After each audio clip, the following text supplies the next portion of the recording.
but in the end, I think that's what's important with creative stuff anyway. You need to do it for yourself. And as you said, it's the feeling that you get of like creating is just, I just lol, you know, it's just so funny. Even the fact that I can look at myself and laugh. Hello, my name is Eline Perez and you're listening to Are You an Artist?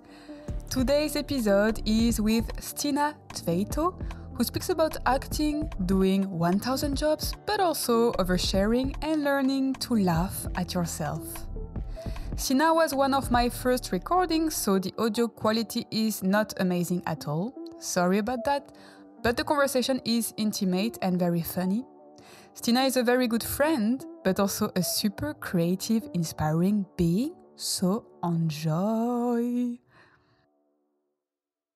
Speak again just to check. Ja, men jeg snakker nå. Forstår du hva jeg sier? Det tror jeg faktisk ikke du gjør. Vi får jo se hvordan... Jeg tror jeg ikke kommer til å skrike sånn som det der, da. Vi får se hvordan... That's good.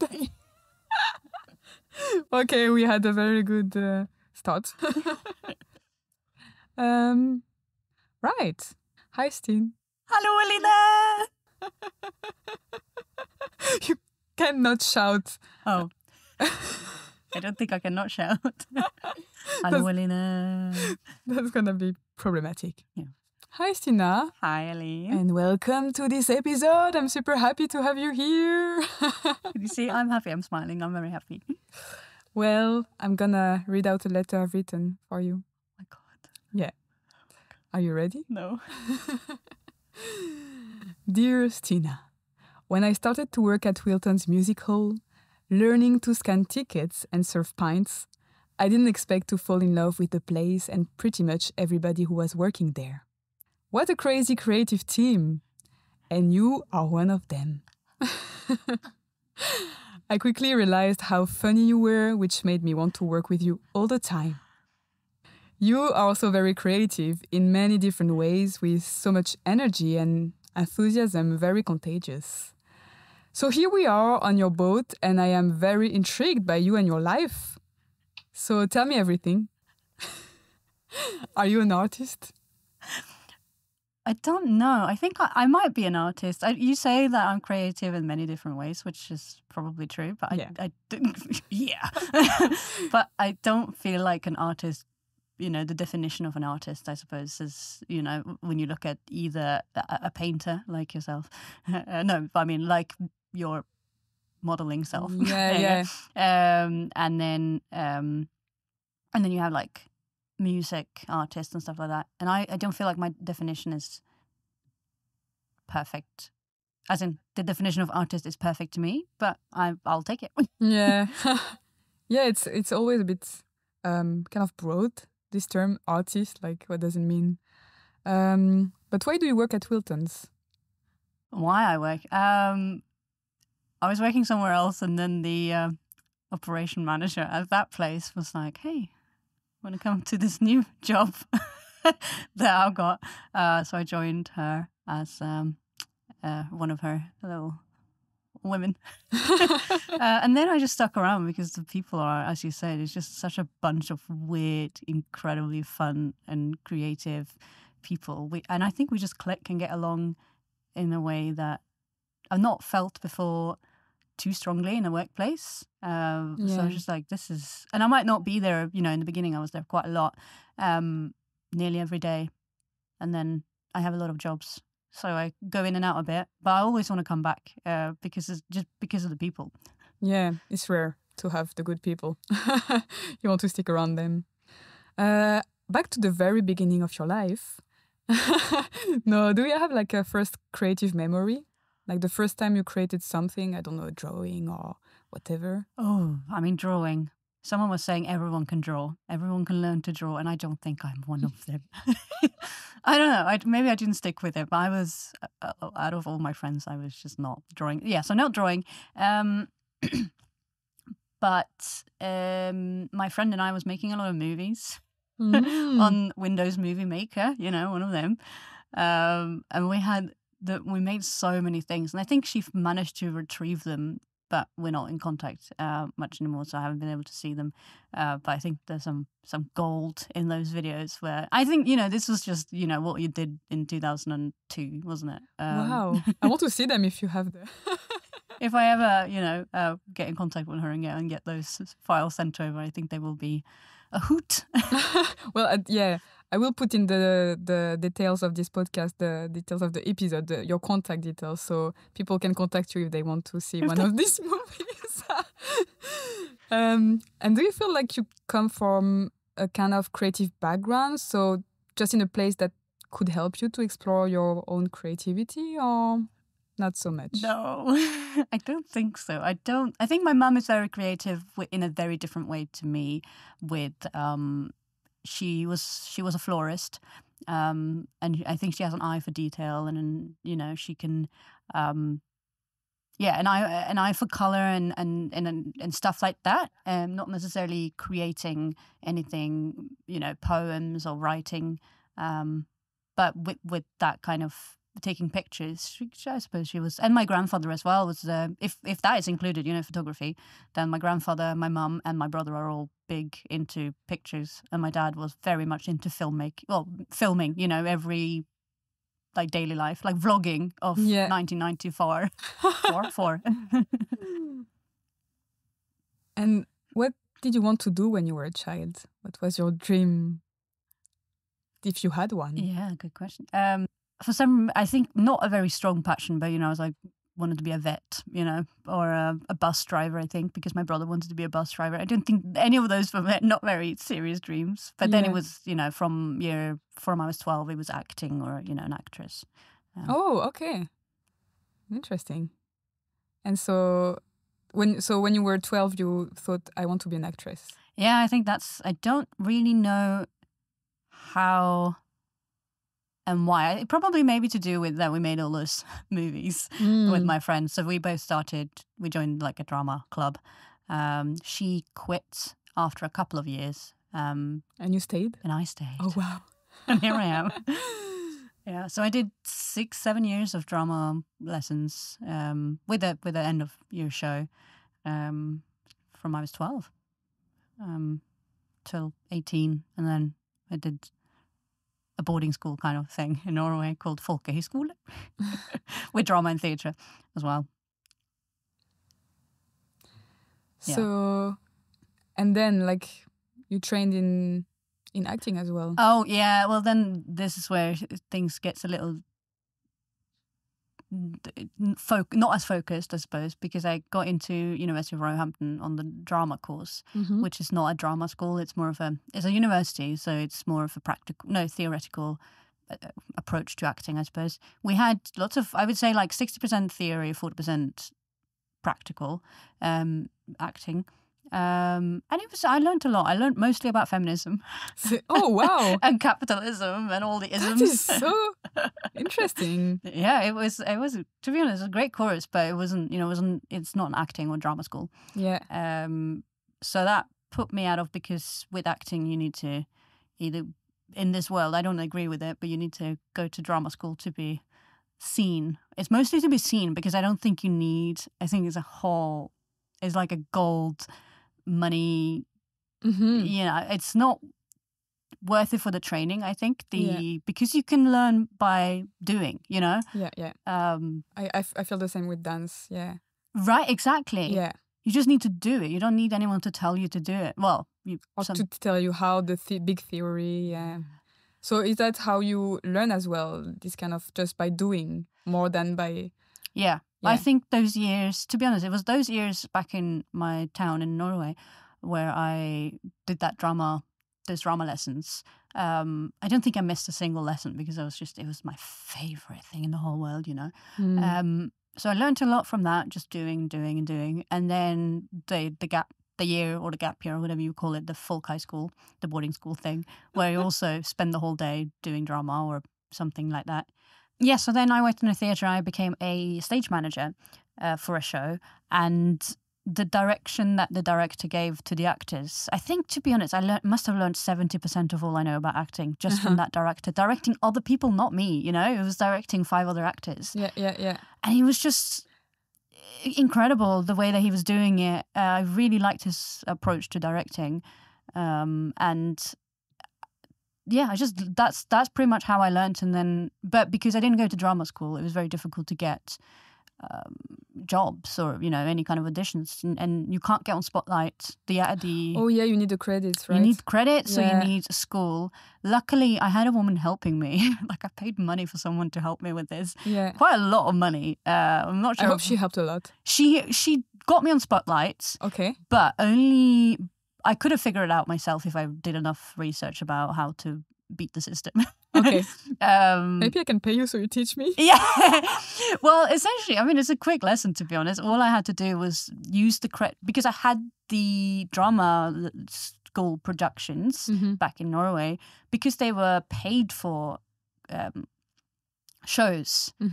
You can put them as a credit. Anything that's paid for, not that I was paid, but that audience paid to see me. Yeah. That means it's a credit, even if it is a drama school thing.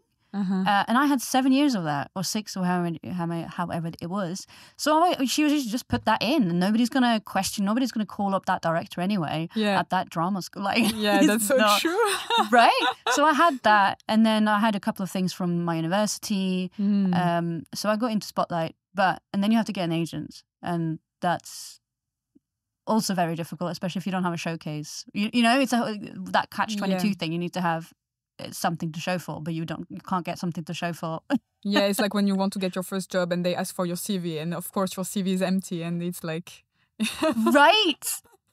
And I just need to describe that you're doing big gestures, so people who are listening, you're really missing a lot.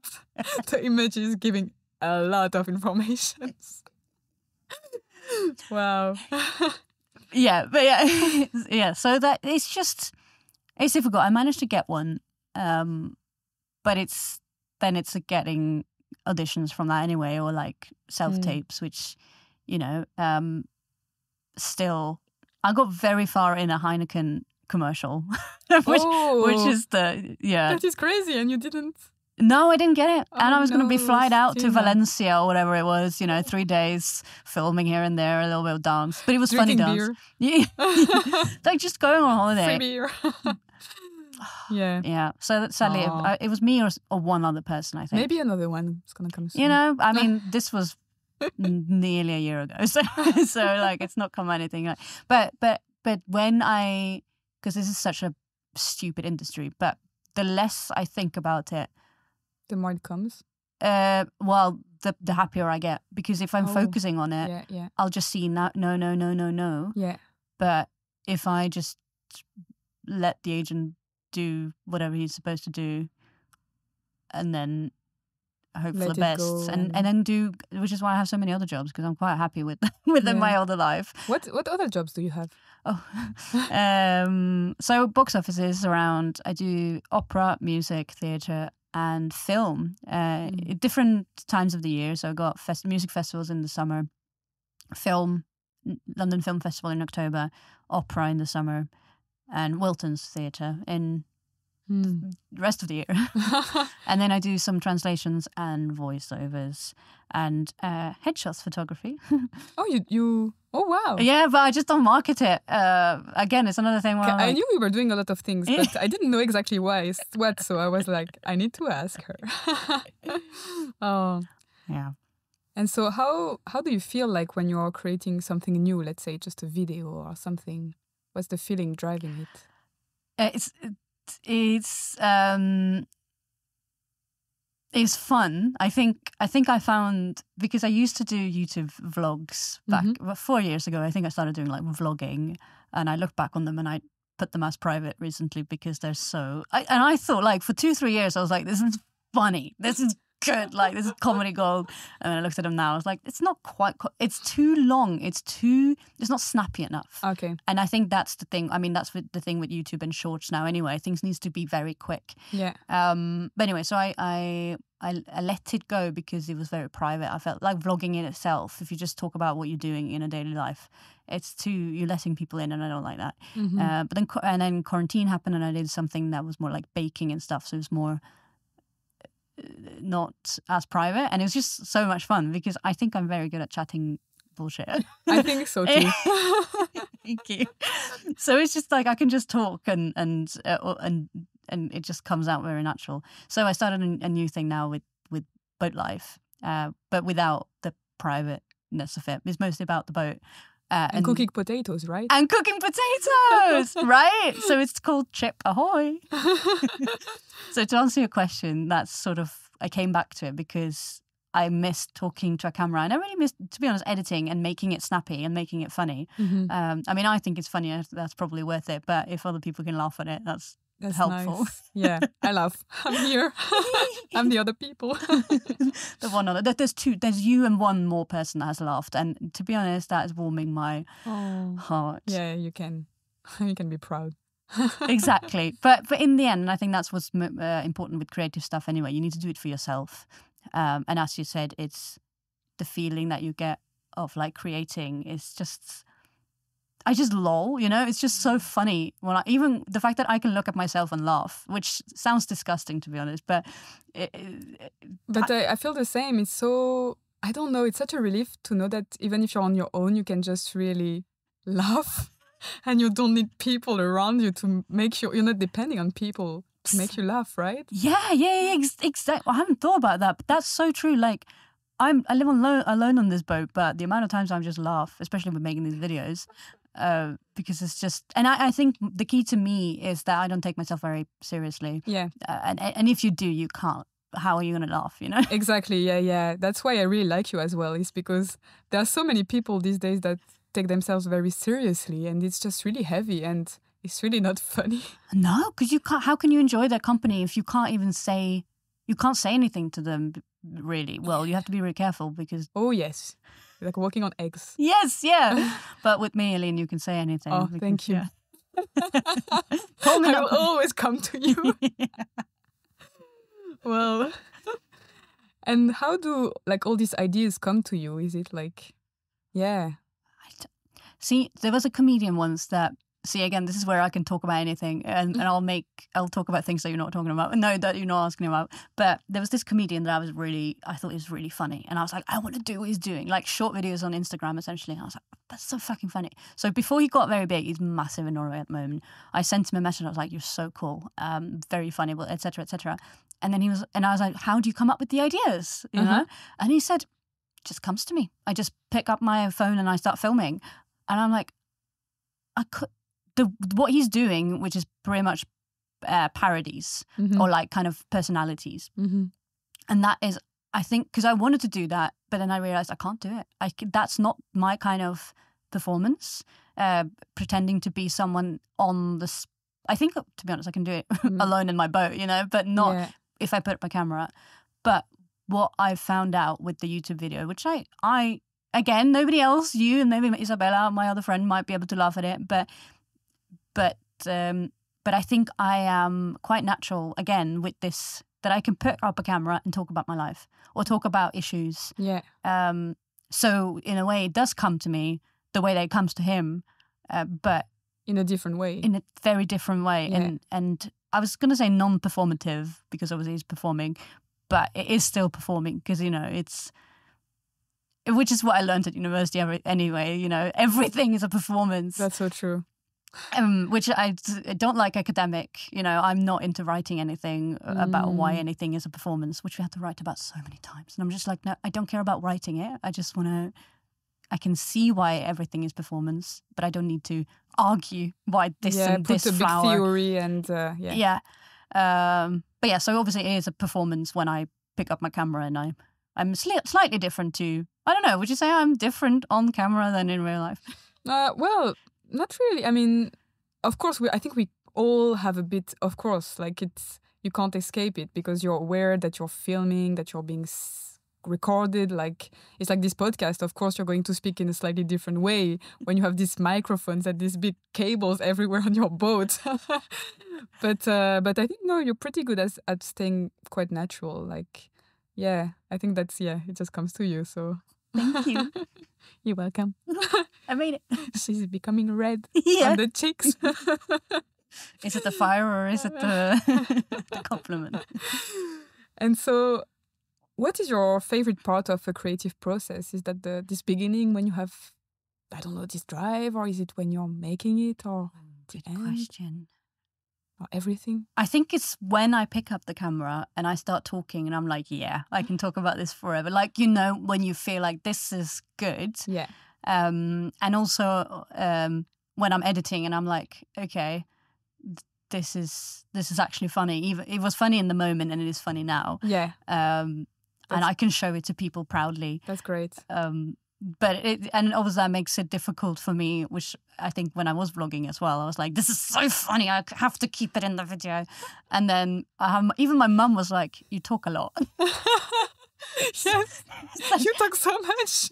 People are a bit slower when they respond, and you're just like, that's great. I mean, exactly, yeah. It feels like also then it feels really natural. It feels like it has to come out. So yeah, I mean, I think back in the day I was probably oversharing, which I still am, you know, in day-to-day me life. too. So hey,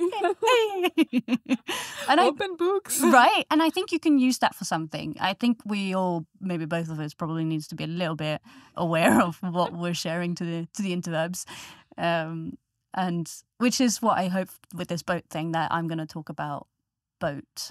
Yeah. And I'm not going to be filming myself walking down the street just because I saw a swan or something. Like, you know, unless the swan had something to do with my there is boat. kind of one direction, but it makes it a bit more like, you just follow the direction and you don't get lost in everything.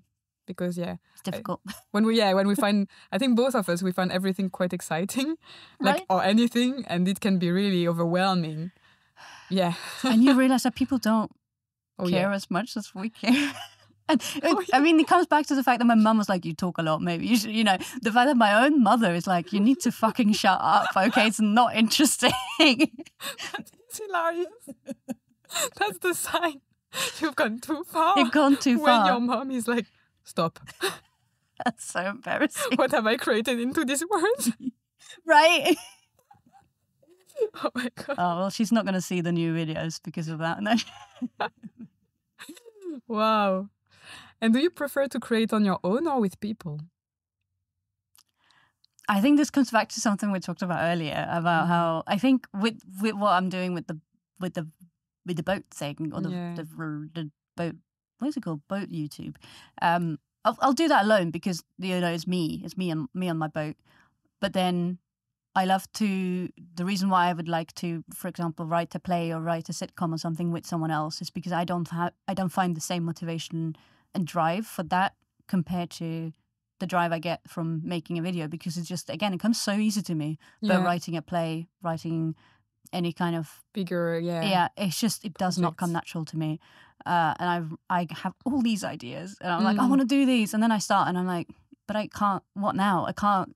The next step, I need someone else with input or to push me to be like, no, this is great. But what I said in the beginning, what we talked about, you know, at Wilton's the other day, how nobody else is gonna do it my way. Oh yes, yes. We had this conversation about how frustrated we are sometimes when we work. Especially for me, it's when I work for someone, and then so I can't control anything of the kind of editing or whatever, and then I see the result, and I'm like, I want to do it in a different way. Yeah, exactly. And the frustration that comes out with, because you don't have the control, and when you know what you like and what you don't, it's tricky. And that's exactly. So there's either I think we were also saying, like, either I have to have all the control or no control. And when you have no control, like, don't care, like, be uncaring about the project. Yeah, but that's sad because you want to be, if you're part of the project. Care. Yeah. So then it's just finding that balance of, you know, feeling like you can work together in a team. Maybe that's the problem. I just can't be in a team. Maybe we should create our team. Yeah. People who don't want to be in a team. Yeah. Right? Yeah. That would be really difficult. And do you feel like if you were in a team, would you prefer to kind of lead or to follow? Yeah, again, I think that comes back to, if I don't care about the project, again, I probably would just follow, but then I would probably lead. But I don't think I'm a natural leader, especially a lot of people around me are natural leaders or have a nicer approach to leadership. So they probably should be leading. I don't think I'm a good leader. So again, probably most because of I want to do it my way, Yes. And then if you get any resistance from the team. Yeah. Would you be bossy? Good question. I probably... I would don't think I would... Yeah. Keep it to maybe yourself? passive-aggressive, bossy, yeah. I see. Yeah. I see you now. And so when you create something, when can you say, okay, this creation is finished, now I stop? Or is it difficult for you? It's difficult. With the videos now, I was like, okay, I need to get it down to 15 minutes. That was like, that's when it's finished. But because I knew that I couldn't get it much further down, it was 20 minutes, it was over 20 minutes. And I managed to get it down to 15. So that was that's at least something set in stone. Okay, 15 minutes. Yeah. But with writing, what did I write? So I started doing. I don't know. That's not a good example, but back a few months ago, I started doing like try to make a monologue every day. Yeah. It did not last many days. I think it lasted like 20 days, and then I came back to it and I left because I started with duologues because I found it really difficult to write different sides of things, I suppose. Yeah. And I found like, oh, these are fun, and then I started doing monologues because I needed some, because the monologues out there are shit, but I'm not much better. So it doesn't... That is so funny. But at least it will be. What did I write? There was one really funny one about. There's one about. Well, I'm going to ruin the punchline, but who's going to read this anyway? About a mouse that was having a stay in a hospital, and he was talking about the beds and and there was no oxygen these days, and then he was like, oh yeah, looking at this is so stupid, but this is so crazy. So there was this TV screen. He was like, why are they showing doctors on TV in hospitals? Like it's not very nice to see people losing their legs and stuff while you're bleeding out. But then again, it's nice to see them having issues instead of me limping away, being caught in one of their rat catches and losing my limb, etc., etc. Okay, I'm not explaining it very well, but anyway, it was quite fun, and I think that one I did a little bit extra work on because I thought it was fun. And I don't know when it's finished. It's just I think you just have to decide, because nothing will be perfect ever. Yeah, that's true. Difficult, but true. And what do you like the most in your work, in anything you do? In all of my jobs? Yeah. One thing each. It can be the same thing for the different ones. Oh, it's going to be here all night. This podcast is going to last 5 hours. I'm going to be late for work. Oops. Yeah. Sorry, Wiltons. It's because of Stine. It's not my fault. Just talking rubbish. No, I think, I can put a lot of the things under one, all the box office and front of house and bar, those jobs. Mostly the people, that's definitely people. And with translation, it is, I suppose, just the progress when I started 4 or 5 years ago, and seeing how in the beginning I was like, I can't use that word, I was really stressed about using the right word, and now I'm like, oh, this will be fine. So it's just about seeing the progress, and with that one I like the money actually. That's it's good, quite good money with the translation, and the voiceovers. Talking. And the other day I managed to do a voiceover that was actually, because most of the time I do e-learning, so like about money laundering or cybersecurity. That's pretty much those two things. But the other day I was a news reporter on this e-learning thing, so it was more of I was actually acting as a news reporter, and it could be quite dramatic, and it was supposed to, because Americans are very dramatic in the way that they speak. I couldn't do it, but and I had to do that in Norwegian. I was like, this is so fucking fucked. Sorry about swearing. But I was like, I was walking out of it, I was like, this is great fun. And when so I suppose with voiceovers is the acting. And the photography, I think, like my mum, I think I have an eye for, don't do it too much again, but to see what I think is a nice picture or what was a nice portrait, and catching them. They might not agree, the client, but I think they should. And the editing, I really enjoy because it's in a way with that one is problem solving. Mm-hmm. You make the pictures. You get the problems away. Yeah. Not that it's not about the spots and uneven skin or anything. It's just making them stand out in the way that a raw image does not.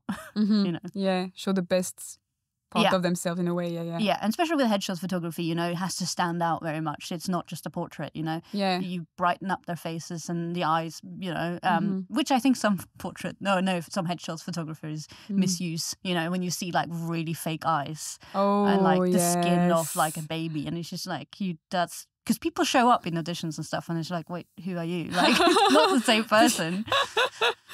Yeah. Well, that's so true. And what do you think is the creation you're the most proud of in everything you've done?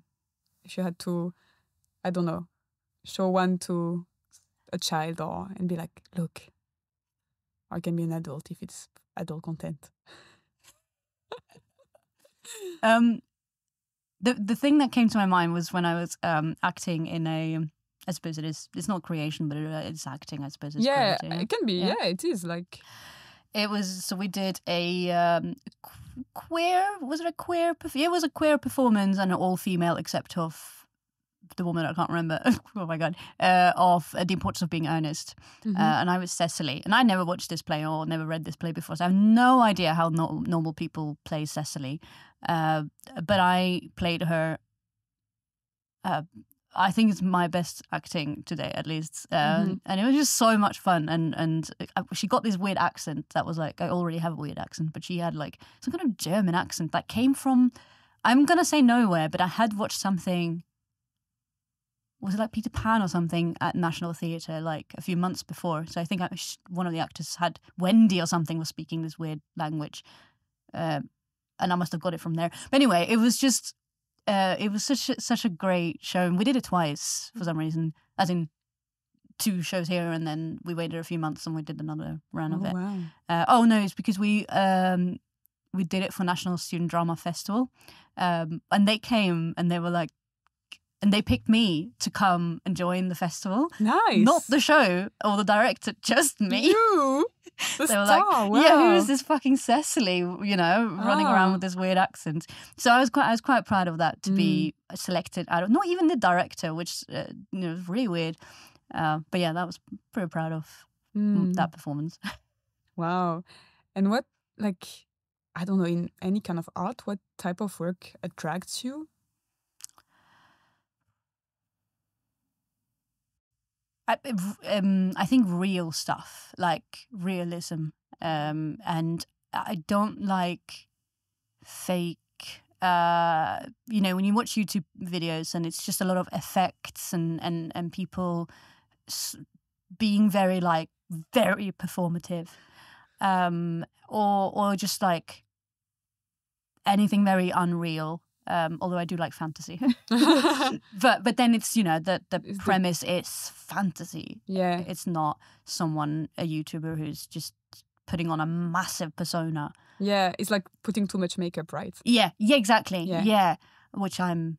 So I think, but I mean that's part of me, and especially with this boat stuff, I don't really care how I look or like what. I'll just film. It's not very polished, which I think is what I like. That people, the rawness of it. Right. Yeah. And I hate when people go, "Oh, sorry, I haven't done my hair. Oh, I'm so sorry. Never mind my hair." I'm just like, now you're making a big deal out of it. You're supposed to be a feminist. Where like, it's like you're a fake feminist. Yeah, because they're like, they're making it into that you have to do your hair in a certain perfect, like there's nothing wrong with their hair anyway. It's not like you can't see their face or anything, and even if you couldn't, then that's a choice. That would be hilarious. Sorry, I haven't done my hair and you can't see any part of the face. Oh dear. Yeah. Wow. Yeah. And so as a human being, What is your strength? Oh God. Probably. Maybe this unpolishedness, you know, that I don't care too much about how I appear. But then I think I do, you know, there's always on the inside. Of course, you can never completely. Yeah. It's like when you're recorded this thing. Right? Yeah. So you will always like, when I post a YouTube video, I'll take it to heart, whatever people say. I mean, nobody said anything negative yet. So I wonder what will happen. Then again, we did back in, even before my YouTube days, in 2015, my friend and I made like I'm not going to say the word of it because you will Google it up. And then but we made like a YouTube series. Okay. And it was a very like feminist kind of politically correct thing. And what's it called? A group of Menonists found it. Oh dear. It's always... It was bad. And this was around Christmas. So it was just every day we had 20, 30 comments on each video. Oh dear. We had many, many videos, like 20 plus videos. Also, how can they, like, they're just wasting so much time, right? And commenting and just... And they wrote paragraphs of what we were saying that was wrong or whatever. And probably how you looked as well, right? Yeah. Oh, yeah. The that's insults we got. Yeah. But I just remember because I was so sure in what we were saying. Looking at them now, they're not very great, at least from what I was saying. And not all of it was the way I would have said it. But I mean, this is 10 years ago. Yeah, that's how we learn. Yeah. It's like, you look back and you're like, oh, maybe, yeah. But I remember being so sure of our project that I was like, you know what, this doesn't matter to me what you're saying, because I know that you're wrong and I'm right. That's what we should keep in mind. When people talk, and anything you would like to be better at. God, so much. One little thing. Oh, what would I be better at? I suppose writing, if I can say that. Like, I wish I could sit down and write a play or a screenplay or a sitcom and just do it. Yeah, because again, I don't require anyone else. I can make it. I can manage to, if it was like a solo thing, if it was a one-woman show, I could do it myself, you know, I don't require, because I think waiting around for other people or not finding the right people around you to help you with a project. I mean, that's stopped me so many times the last years because I haven't found the right, call it project partner. Yeah. But if I could just do stuff alone, you know, it would solve that. I would have so many things out because I could just write it. Yeah. Or it not. And when I say out, I don't mean like, oh, I have a play on the West End or I would have this and that. No, but just you did it. Yeah. Yeah. I made something. And if I wanted to pursue it, I could push it forward somewhere. Yeah. But because I have so many ideas. Yeah, that's why I really needed to interview you for that. Because if there's someone creative, I mean, we've got to get her there. Exactly. Oh my God, here we are. Here we are. And both of us are YouTube channels. Oh yes, that's true. Maybe we should create one together. Oh, idea. And is there anything that scares you? God, yeah. I think I'm getting better at it, but failing has been like a big one. Yeah, like I'm terrified of being judged because I tried and didn't succeed. And people mocking me because they're like, well, you thought you were something, you know, you thought you could do this. And then, did it happen? No, but where I grew up, that's very much the feeling around you. It's very much, you're not supposed to, this is called Jantelagen. The law of Jante. It's like a Scandinavian phenomenon where you're not supposed to think that you're any better than anyone or you know, obviously, but and you're not supposed to feel like you're special. Wow. So that you're not supposed to post anything on Facebook, for example, about celebrating your goals or doing something out of the ordinary. So that it's very ingrained in me that I shouldn't be doing anything to stand out, which is why I really like England, because this phenomenon, I think it's something similar called tall poppy syndrome or something. Okay. But it's not alive and thriving the way that it is in Norway. Especially in London. Yeah, I feel like people don't give a shit. They let you do whatever you want. So Right? yeah, It's so freeing. You could dance on the tube station, Yeah. or nobody. You might get a little look here and there, but not in the same. not in that way. No, not in. But then you will also, for every look, you'll get like, whoa, the people Yes. cheering you on, or Yeah. being like, or secretly thinking, yeah, I would do the same if Oh yeah. Yeah. Yeah. And what is your strongest desire in life? God. Sorry, I know these questions are intense, which is why I don't share that before. Yeah. But then you get the weird answers. No. Strongest desire, was that it? Yeah. It can be simple. I don't know. I think, once it would be to be an actress, working as an actress full time. Mm-hmm. And I think it still is, to be honest, if Okay. that came up. But at the I moment... could really see you do that. No, but I think you'd be really good at what you're doing. Well, I think I'm figuring out that I'm a bit of an alternative actress. Yes. Like it's like a straight play. I'm not sure if I could survive. Maybe I could. I probably could do plays. But I also think I have this, and I hate YouTube and love YouTube, but I feel like, or I could do radio, somewhere where I can just be myself and chat. Mm-hmm. But not stand up. I don't think I tried writing it, but I don't think I'm fun writing. I'm fun in the moment.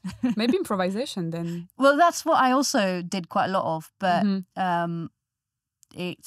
and I really enjoy it. And that's another thing I always forget, that, I do like improv, and then I don't do it. Maybe because I'm scared of failing again, because I'm like, it doesn't come as natural as just talking bullshit. Yeah. Which I don't think I should be proud of. Oh, wow.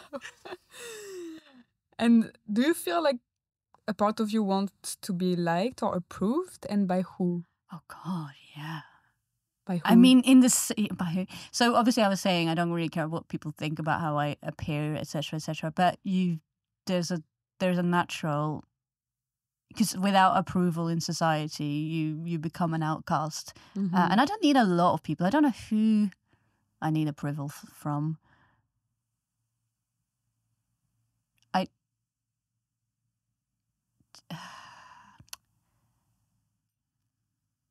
I don't know if I have like a specific person. I think it's just my childhood of like people back in the day in my school in Norway, of like, because I moved away from that tall poppy jante syndrome phenomenon of like, that I felt like I needed to prove to them that I wanted to be an actress, and that that I could succeed doing that. Yeah. So I feel like them, which is really weird. But because they are not looking at me, I see what you mean. Yeah. This is a weird thing. I think it's the human brain, It's right? crazy. It makes you want to do weird things sometimes. And yeah, I've got this one as well. From like people in your childhood. Yeah. And like just wanting to show, the people who didn't trust me or something, just be like, look at me now. Yeah. But it's ridiculous, because probably, I'm not even sure these people are happy anyway. The people, like, I feel like it's listening to a lot of podcasts and meeting all these creative people. I feel like the people who were bullied are now successful in terms of like they are doing something they care about in life. And the people who were bullying don't look that happy or fulfilled, like often, yeah. No, because they were following, the system or an order or something. So obviously they never got to be themselves, because they just wanted to fit into that square or whatever. Yeah, exactly. So, anyone who inspires you?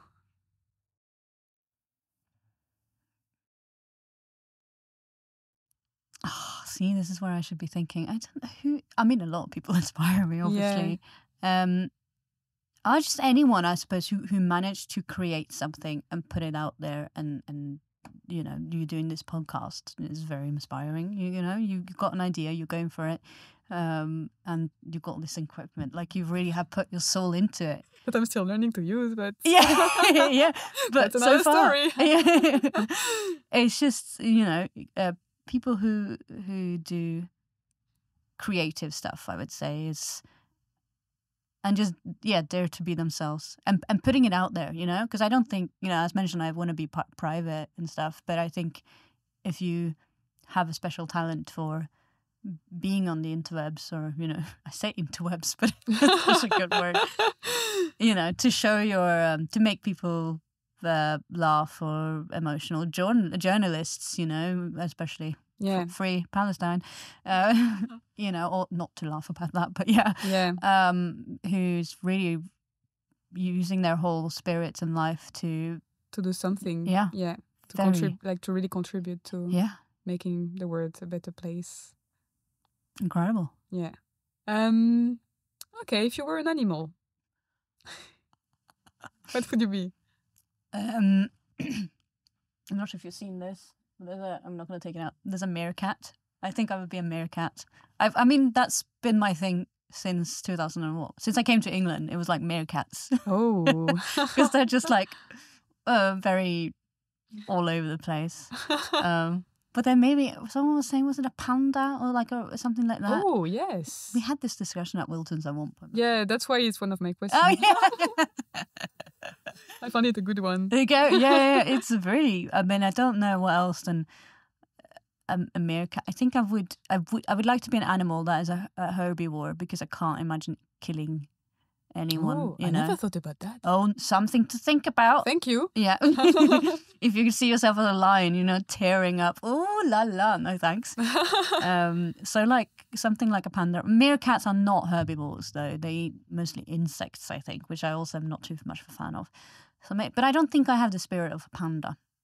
I mean, they're funny, I suppose. But but they are much slower than you. Right? You're too excited to be a panda, I think. I don't know. Maybe just a golden retriever. Is that? But that's too classic. It's not. Yeah. It's not funny enough. It's too vanilla for you. Yeah. Need to spice it up. Right. Oh, I don't know. Maybe a red panda. Are they a bit more active? Yeah. I mean, you don't have to find the perfect animal. That's already a good answer to the question. We'll be here all night. What's your favorite color? Oh, like forest green. Oh. Like dark green. And what makes you happy? Food. Literally food. Oh, yes. Oh, crisps or anything. Any food. Food, just food.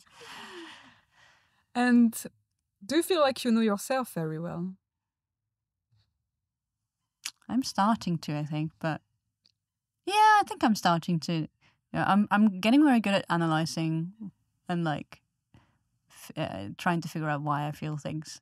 So going back to my childhood, for example, just about, that's why, which I think maybe it's because they say that always on Instagram and TikTok, what your parents did to you is the reason why you're here, blah, blah, blah, feeling that in that way. And I'm like, okay, that's for maybe some people, but and I think there's definitely something in it, but for other things, it's things that happens in your life even after you're a child, obviously. Of course, yeah. But yes, I think I'm starting to understand. Here I am. See this monster? No. The monster is out there. Yeah. And if you could talk to your 15-year-old self, what would you say? Oh no, she was chaotic. So just one thing you could say to her, or maybe not. Chill out. Yeah, I don't think she was in a great. She's very frustrated with living where she was living and not being part of a bigger crowd, which I completely understand her. She wanted to be in Oslo most of the time, but she was not in Oslo. She was 4 hours away from Oslo. I don't know what I would say, because I don't know if she could. I don't think there's anything I could have said that would have made anything better other than try and chill out. Yeah. Because it's a weird age, I think. Yeah, it's not my best age. Again, very frustrated with. I don't even know, 15. Yeah, it's kind of beginning of high school. I don't know how it is in Norway. No, it is. But yeah, I mean, I was the same. Not good. Yeah. Not a good time of my life. Let's not go back. Yeah. Yeah. And how do you feel like you learn and grow?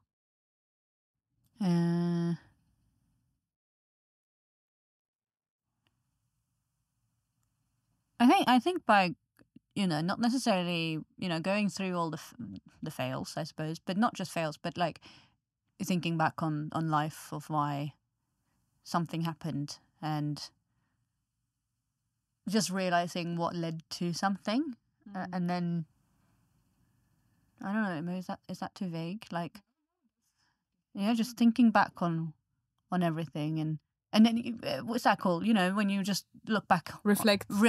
Yeah, reflection. I think makes you realize things. Do you have any coming project for the future or any will, any wish? I think the YouTube thing, I'm going to see if I can continue with this because, again, it's another idea of, can I make it work? But again, I find it quite easy. So if I can make it work and not be too, if I can make it work so that it is not too private, then that's going to be my next project. I have one other project, which I have a friend, we've written down a lot of things and we have agreed to do it together. Mm-hmm. But it's been a few months and we've just been too busy. Yeah. So we'll hopefully be able to do it, but that's also something. But I can't say too much about that, but that's very exciting. And anything new you would like to learn to do?